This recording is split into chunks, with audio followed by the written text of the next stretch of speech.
Hello, ladies. I'm sorry it's taken me a week or so to get back to getting a video made for you, but things have been kind of crazy around our house with a new tractor coming and preparations in the spring for the planting, and we have 3 hectares of garden, so there's a lot we need to do, and sometimes it's just really hard for me to find a quiet place.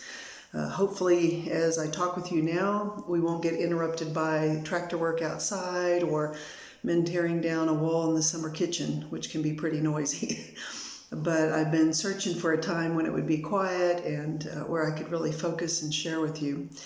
I know that there's a lot going on in the world right now with the coronavirus and the quarantines, and it can be kind of scary, and not knowing what's going on and just all the different things that are tied to this. And so I thought that might be a good subject for us to talk about.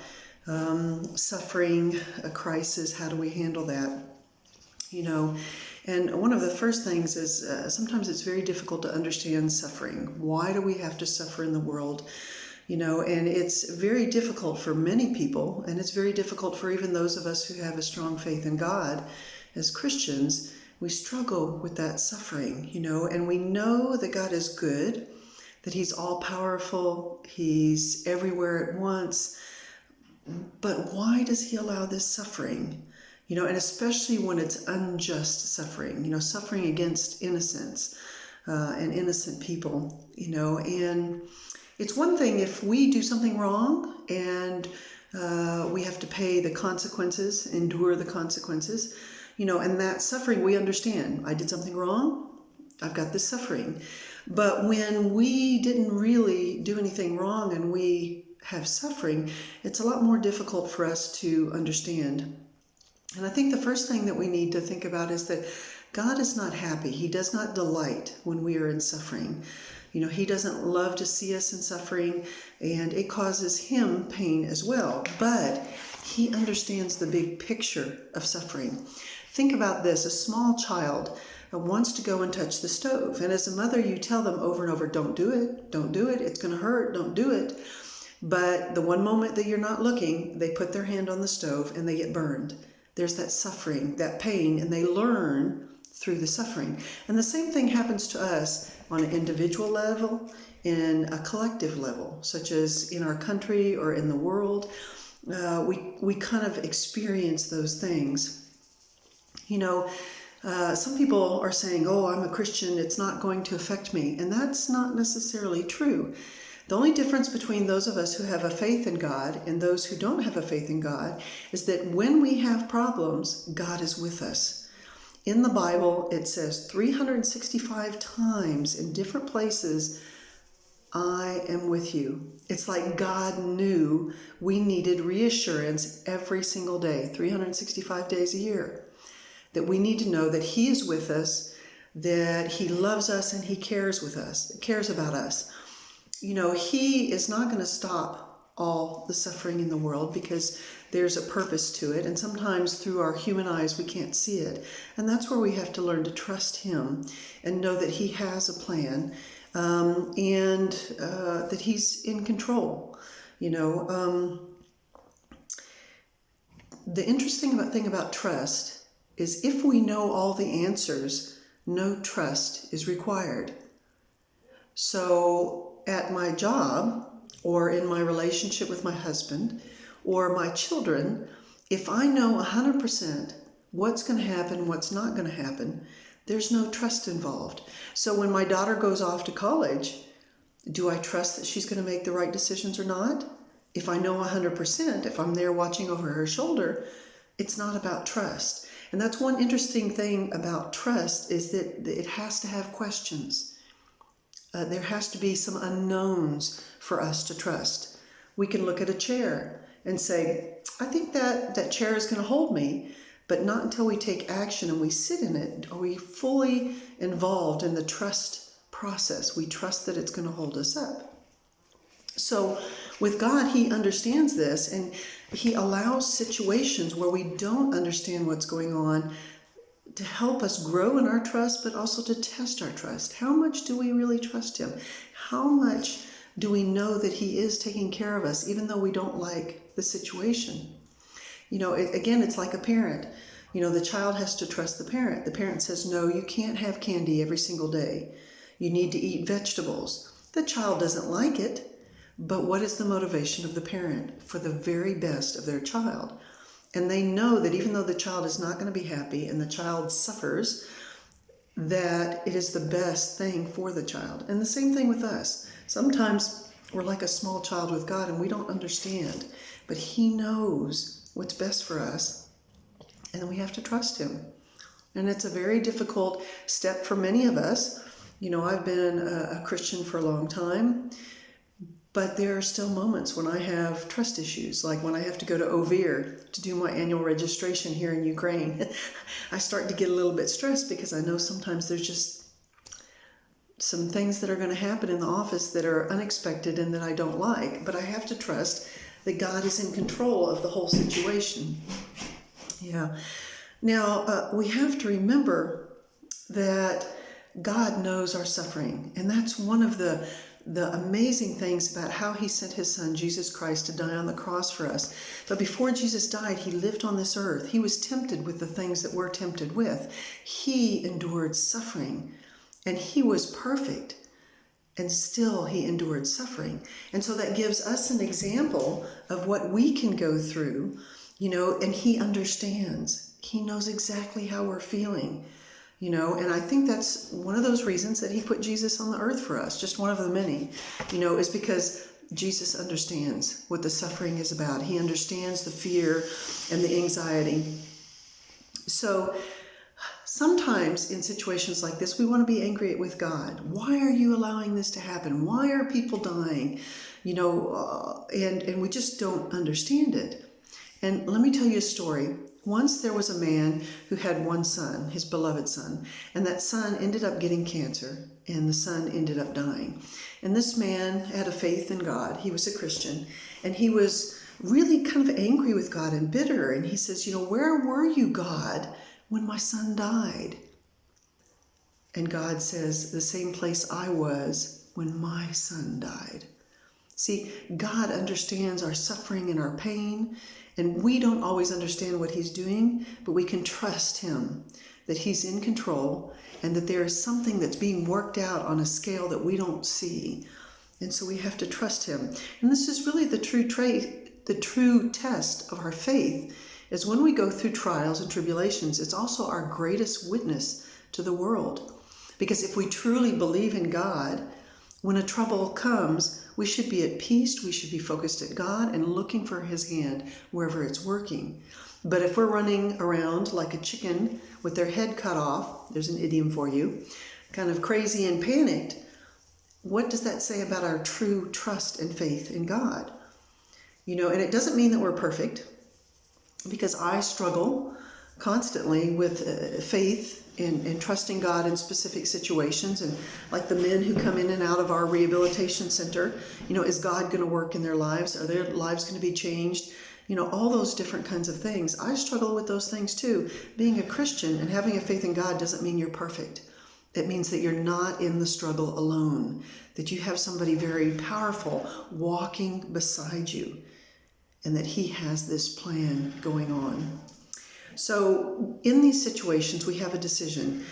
Are we going to get bitter and afraid and let fear control us? Or are we going to get better in the situation? And so you might ask, how do I get better in this situation of the coronavirus and the quarantine and everything that's going on? How do I get better?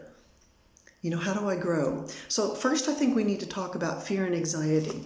Okay, in today's world, we're learning a lot of new words: coronavirus, COVID-19, social distancing, shelter in place, stop, cancel, close. Some of those words we know, but it's a very new reality right now going on that's affecting the entire world. And it's not anything that any of us have ever been through before. It's a new situation. And we've had similar situations in the past, but nothing quite like this, especially on a worldwide basis. So this is very new for us. And because when we're in a very new situation where we don't feel like we have control, all of our natural routines have been disrupted, and they're not life is not going the way it usually goes, it creates anxiety and fear in us, stress and panic in us. And so we have to ask ourselves, how am I coping with the fear and the anxiety? How am I managing it? Because if we don't cope with it and manage it, it's going to consume us and take over, and we're going to be useless to ourselves and useless to other people, and it's going to destroy any peace that we might have in our heart. So how do we cope and how do we manage? And especially when we're stuck at home because we can't go to work because of the quarantine and the public transportation isn't working. We're getting cabin fever. There's another idiom for you, cabin fever. And all this anxiety and this fear kind of leads to depression. How do we deal with it? So here I want to give you some helpful suggestions and maybe some understanding about some things that are going on. The first thing is that fear and anxiety are not always bad. There's something that God put into us, and they're there for a purpose. It keeps us aware of things that are going on, and we don't get complacent. Complacent means that we get too relaxed and we're not paying attention. For a police officer or working in the prison, somebody who gets complacent ends up being hurt or even killed because they're just not paying attention. So fear and anxiety keep our adrenaline going so that we don't get complacent. It contributes to our motivation, to our growth. It helps us look and prepare for our future. Think about the fear of failure. You go to the university and you're in classes. You don't want to fail, and so that creates a healthy fear in us to where we study and we work really hard and we get better grades and marks at school. So fear and anxiety can be a very, very positive thing. It can also help us take measures to protect ourselves. If we're in a situation walking on a dark street and there's this really kind of mean looking guy close by, we're going to do things to protect ourselves. So that fear and anxiety is kind of like a warning. Hey, you need to pay attention. You need to take action. The problem is that when we get in a situation like this, where it's not just for a moment or for an hour, but it goes on day after day after day, our adrenaline, our awareness gets super risen up or too high, and they stay there. And it's not healthy for our bodies. It's not healthy for our mind, our psychology, or for our heart. So how do we reduce that stress and that anxiety to where we're at a good level? And that's what we need to kind of think about. The first thing that we need to think about is that our thoughts influence our feelings. So what we think about is what we're going to feel. And if we go back one more step, what we see with our eyes and what we hear with our ears, that affects our thoughts, which in turn affects our feelings. So we have to ask ourselves, what am I seeing and what am I hearing right now? We have this idiom here at the Rehabilitation Center. It's garbage in, garbage out. If I'm watching stuff that's garbage and not healthy for me, if I'm listening to stuff that's garbage that's not healthy for me, it's going to affect my thoughts, which is going to affect my words and what I say. It's going to affect my feelings, and it's going to ultimately affect what I do, which is going to create habits, which affects our future and our destiny. So a lot of times in our lives, we say, how did I get here? We think, well, I didn't really do anything to deserve this. We have to go back step by step by step and look at, what are we watching? What are we reading in the newspaper? What are we watching on news? What films are we watching? What books are we reading? What music are we listening to? What news are we listening to? Is it positive or is it negative? Because it affects our thoughts, which affects what we speak and how we feel and what we do, and it ultimately affects our future. So garbage in, garbage out. Stop and think about what it is that you're watching. I've been in crisis management my whole life as a police officer, as a firefighter, working on an ambulance, working in the federal prisons. My whole life has been built around dealing with crisis. And when this coronavirus started happening, especially in February, I started watching it and monitoring it really closely. What are the medical signs? I need to check the health of the men who are living with us and the health of my husband and I. Where is it spreading to? What is some of the conspiracies behind it? And, you know, I think it was probably the beginning of last week, I started to realize that I was having this unsettling feeling in me, and I was becoming more impatient and a little bit stressed. And I thought, well, you know, I'm not really stressed about the coronavirus, but I stopped and I backtracked. You know, what am I doing? What am I saying? Going back to what I'm feeling, to what am I thinking, to what am I hearing and seeing? And I realized that I am watching too much on Facebook and on the news, and I need to limit it. And that's really one of the things that we can do, is we need to limit the amount of information that we take in, especially about this negative situation. And when we do this, let's look for the good information, like the people who are being healed, like the companies that are opening their stores for an hour or two in the morning just for the elderly so that they're not exposed and at higher risk. You know, how stores or restaurants are taking food out to people who are stuck in their homes. You know, all of these good things that are going on. And I think sometimes in these situations, God is also testing us and refocusing us. You know, are we going to focus on the negative? Are we going to focus on the positive? Are we going to look for his hand working? Are we going to get caught up in the people who are stealing and manipulating and those kind of things? You know, and is good going to come out of this? And yes, good is coming out of this. If you look around, you can see a lot of good. So we got to think about what we're watching and what we're hearing. And I have limited myself now to 2 or 3 times a day for about 10 or 15 minutes to go and look for information. And outside of that, I am trying as hard as I can not to get involved in it, to step away from it and not let it suck me in. Because these are really Satan's traps. He wants you to feel fear. He's the father of fear. He wants us to believe all of the rumors and the suspicions that we have because he's the father of lies. He wants to isolate us and keep us alone. And so I'm going to talk about how we can reach out to each other to combat or to fight against some of that. So we have to be understanding of what's going on, who is for us, God, and who is against us, Satan, and how do we operate or how do we live in this situation. So let me give you some suggestions, because a lot of times in situations like this, we feel like we have no control and we start to feel hopeless. And that's exactly where Satan wants us. He wants us to feel alone and hopeless. And we don't have to be. We can take control of what we can take control of and let go of those things that we can't control of and trust God. So what can we control? What can we do to give us something that we can do and be active in? The first thing is to learn about the protocols, the health protocols, and to follow them. To make sure that you are staying at home, that you're quarantining yourself, and not going out unless you really, really have to. Wash your hands 20 seconds, really good with soap, and that's going to kill a lot of the bacteria. If you have to go out, my husband and I have been wearing gloves and a mask. And then as soon as we get out of the store, whatever, we take off the gloves and throw them away. We take the mask off, and then we wash our hands. You know, taking those precautions, that's something that you can do, something that you can control.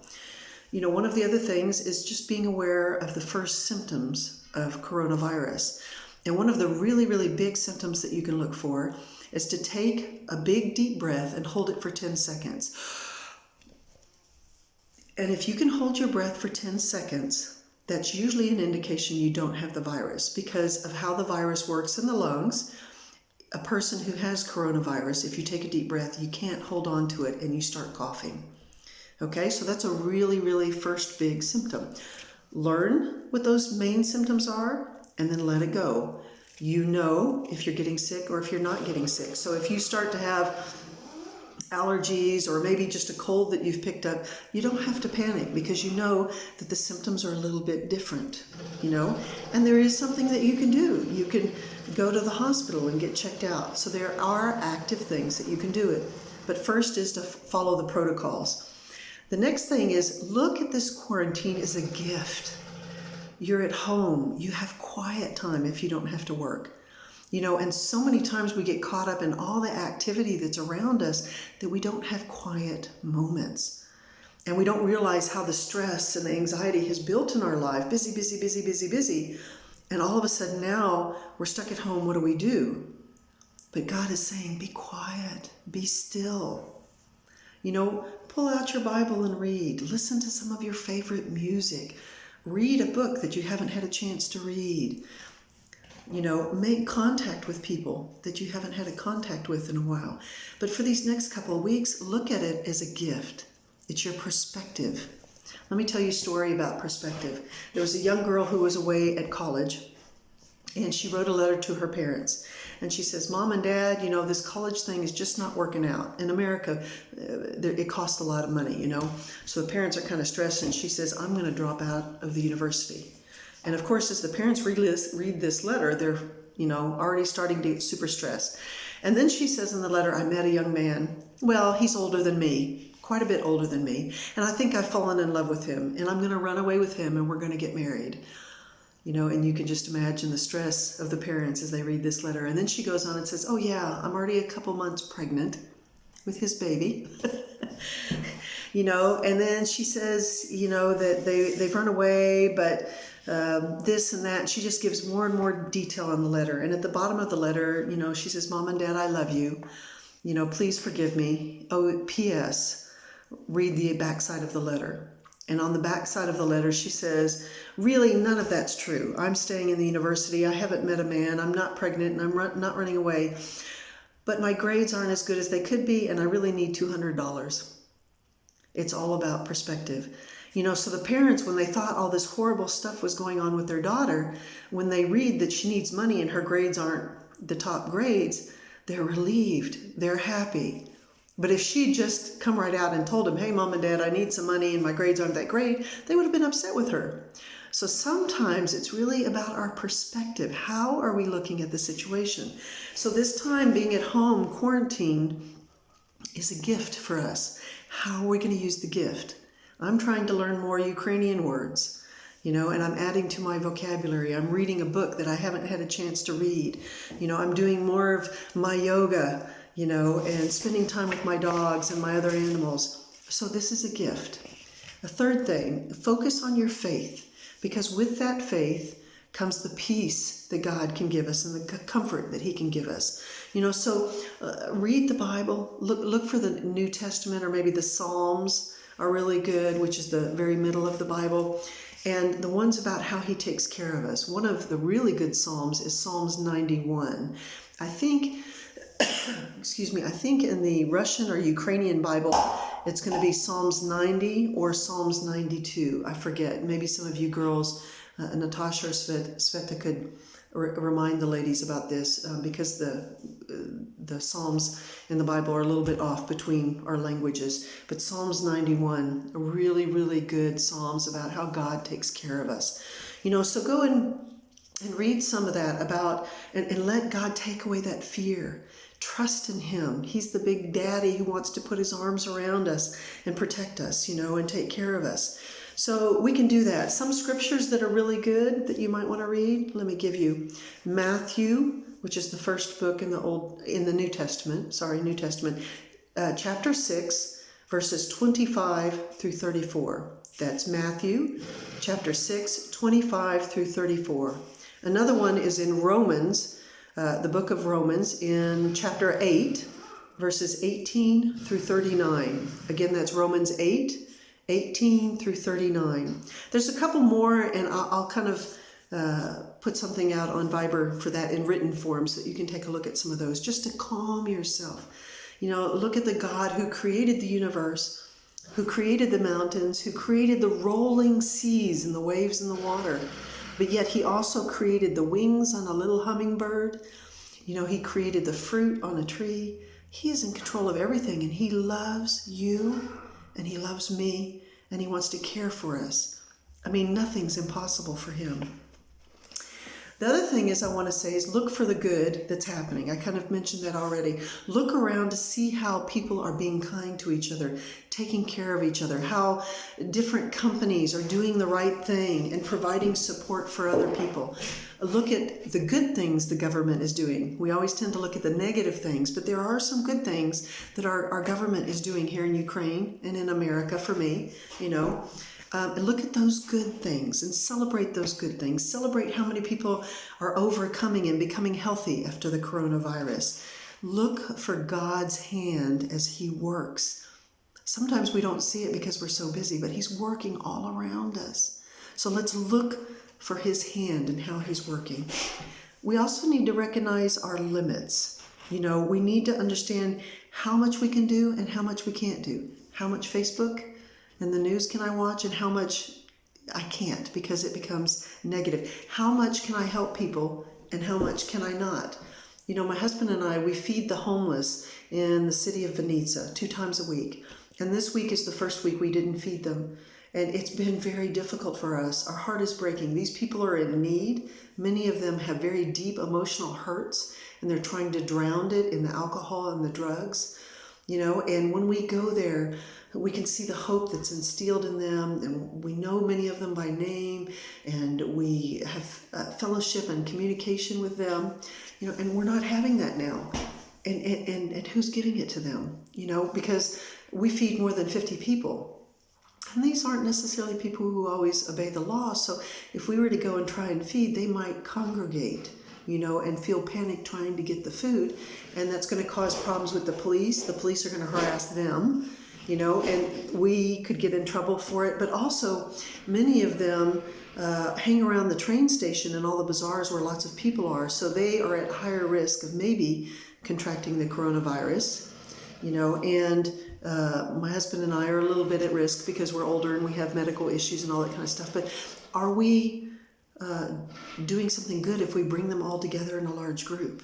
So we've really struggled with this decision, and my husband and I have prayed about it, and finally he said, no, we can't. We need to cooperate with the quarantine, and we need to stay home.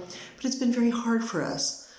So we have to balance these things out. What can I do? We let a man in the village come and take some of our old metal that we've been storing away to, a van comes through our village and collects all the metal and pays us money for it. And we collect it, because we've got a lot of stuff that goes on, projects and things like that. But we let a man in our village come and get some of that because his job, he's a taxi driver, and he's got almost no work. And it's less and less every day. And how does he take care of him and his daughter? Because he doesn't have a wife. So we let him come and take some of that metal from our farm here so that he could go and recycle it and get money. So there's small things that we can do. How about contacting people? I've already had a number of Viber and Messenger videos with different people. Check on the people in your life. You may not be able to go and visit them face to face, but you can call them and have a video chat. Call them on the phone. Now is a really good time to be checking on people, to make sure that they're okay. We've checked on a number of young ladies in our church and in our pastor to make sure that they're doing okay and if they need any help, because we have a vehicle, and we're not limited by the public transportation. Can we do something? Can we take you to the grocery store? Can we get groceries and bring them to you? Those kind of things. What can we do and what can we not do? So we need to understand our limits and know that those boundaries are there to keep us safe.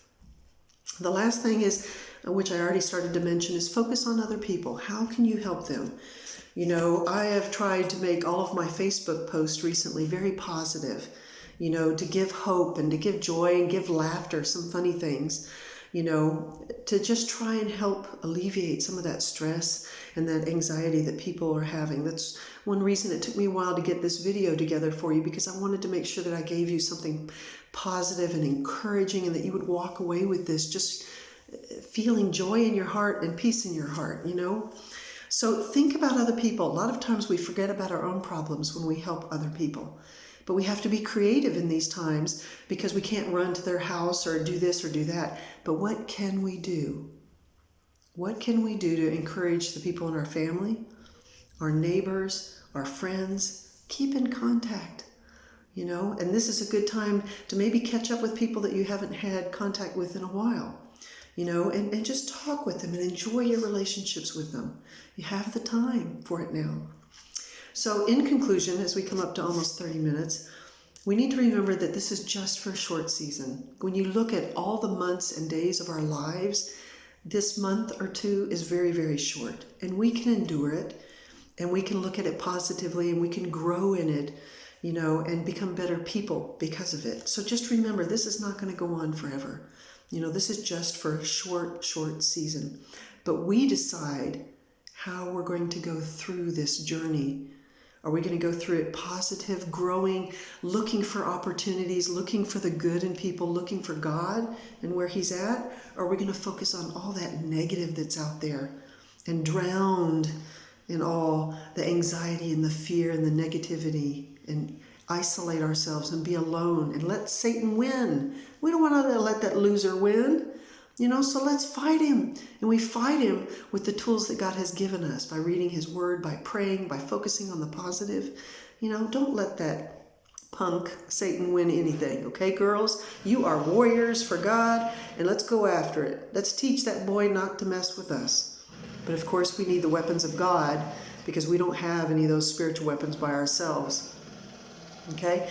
So don't let that anxiety and that stress get in there. And if you start to feel it build, do something that you really love to do. Listen to music, take a walk, read a book, call your best friend, and talk about it. Don't be afraid to talk about your feelings and let them go, okay? And hopefully we can grow through this situation, and the people around us can grow, but we have to be sensitive to what's going on inside of ourselves, and we have to be sensitive to the people around us. Here at the rehab center, most of our men are very calm because they know they're in a safe place.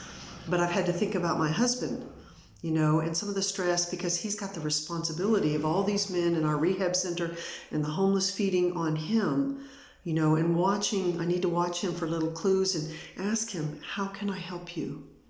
And so far I've just listened to him talk about a lot of different things as he just pours out his stress and anxiety, about things that really aren't related or things that are related. But this is a gift that I can give him, And in the same way, I've asked him, can you listen to me, And he's asked me, what can I do for you? Just to keep in contact and be sensitive with each other and give each other a lot of grace, a lot of mercy, forgive people because we might be sharp or impatient with each other, and let's show the world what good we can do. Okay? The last thing is I want to tell each and every one of you, if you start to really stress, if you feel like you're drowning in the fear, contact me. Send me a private message on Viber or on Messenger or on Skype, and I'll do what I can to meet with you in a video conference, or just to share information with you, or just to touch base with you, because I want you to understand that you're not alone. You're not alone. We have the God of the universe with us, and we have each other. Okay? So those are my words of encouragement for you. I hope they're really helping you. I don't think this is going to post on Viber, so I'm probably going to have to post it to YouTube and then give you a link. But hopefully here in the next week or so, maybe I can do another one of these things and feel like I'm a little bit closer to you, and you can feel a little bit closer to me. Any questions about the English, of course, let me know. I tried to throw in some idioms for you and maybe some new words, because we want this to be a growing experience for us in English as well. All right? So bye-bye, ladies. You guys have a great day.